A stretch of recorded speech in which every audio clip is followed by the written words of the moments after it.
Hello guys, good evening. Well, it's not one, is it? It's been a fairly disastrous day for Arsenal, out of the FA Cup, beaten on penalties after a 1-1 draw with Manchester United.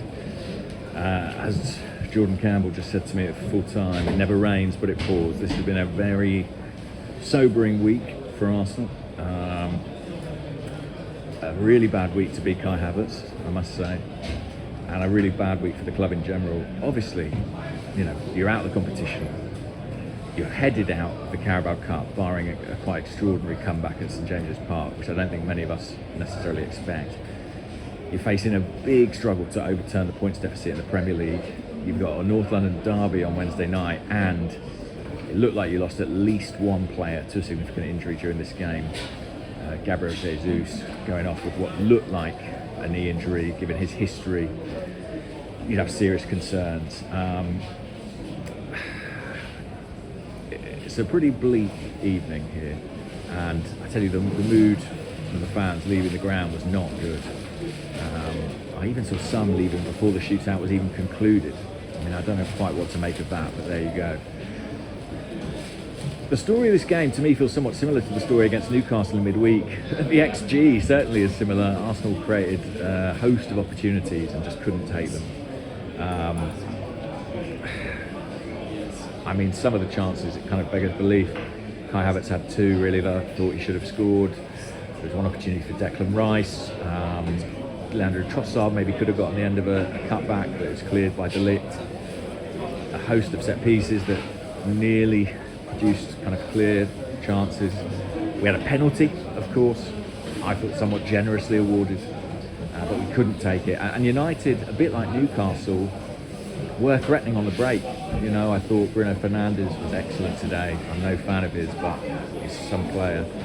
I thought that the likes of Garnacho and later Ahmad offered a real threat on the counter-attack. And they could hurt us at times. They scored a great goal, brilliant finish.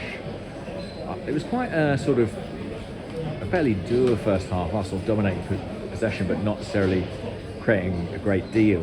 And then after half time, the game just took off. It became almost a throwback to old Arsenal United games in terms of the level of drama that it delivered. I wonder if the absence of video assistant referee played into that. There was a pace about the game, a pace about the decision making, even if it wasn't always correct, and a kind of end-to-end quality that was quite entertaining, maybe much more entertaining than some of the games we've seen Arsenal play recently. Once they went down to 10 men, which I thought was, of course, the right call. Crazy tackle from Dalot when playing on a yellow card. He thought Arsenal would surely have enough to go on and win it. The crowd lifted. We scored straight away through Gabriel. And it just felt like it's a matter of time, really. Are United going to be able to hold out? I suppose from United's perspective, having saved the penalty, they were just looking to get to penalties. I know they had the odd threat on the counter, but when you've got a goalie who's saved one in normal time, you quite fancy him psychologically in the shootout.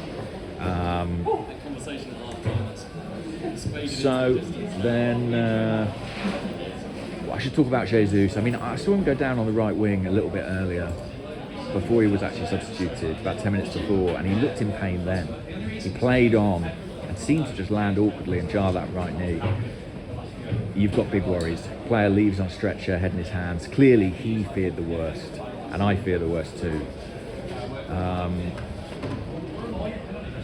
It's always difficult when you create chances but don't take them. Managers tend to explain it away and say, well, we did everything right, we deserved to win the game. I'll be intrigued to hear what Arteta says. I mean, putting the ball in the net is the important bit. It really is the important bit. And what does that come down to? Quality in the final third. Look at Bruno's finish. Not the perfect angle. The ball bobbles before it hits him. He takes it first time, sweeps it into the top corner. How many Arsenal players are there that you would back to score in a similar situation? Well, at the moment, certainly none. Certainly not Kai Havertz, who's going through a torrid time. He was the first down the tunnel as well. Looked absolutely disconsolate. Where does it leave us? Well, not in a good place. Not in a good place. I felt pretty good about our chance in the Carabao Cup. I felt Newcastle was a decent enough draw, avoided Liverpool, avoided Spurs, which would have been quite taxing, I think, all these North London derbies in the space of a month or so. But the first leg just didn't go to plan. Obviously, we're out here. If you're looking for a silver lining, you might find it. In the fact that we probably get a weekend off around March, February, March, is it, for the next round? Potentially a midwinter training camp, maybe Dubai, and rescue this team again. I doubt anyone is ready to hear that, though. I'm certainly not. I think this is a season where we needed to win something, and now it's just looking at a difficult task in the Premier League and the Champions League, which frankly you can never take for granted. I think the Jesus injury, we'll find out in the coming days what it is. Well, we probably won't, knowing Mikel Arteta. I think that makes it imperative that Arsenal do something. You know me, I'm the kind of guy who says, well, it's difficult, you can't always do business in January, you can't get your long-term targets, you don't want to overspend. I give all the sensible reasons. I think this is an urgent situation now, and I think if you can get some short-term cover in, a short-term option, you do it. You're looking at the loan market. I know they can't loan another Premier League player due to the quota, but they can loan from outside the Premier League. And you're looking at players who are maybe not ideal. You can't let the perfect be the enemy of the good. I think this is a situation now that requires intervention. I'm just watching the players go through their warm down. Julian Timber may have a hamstring problem. He seems to be clutching his hamstring for his withdrawal. That's another worry. There we go. Bad week and a tough game on Wednesday, a big game on Wednesday. I'll speak to you all then, no doubt. But even if we do win that, I think what this club really needs is a weekend where Liverpool, or midweek when Liverpool drop points and Arsenal can capitalise. I think that's the only thing that could give people a lift right now, because the mood is low. It is low.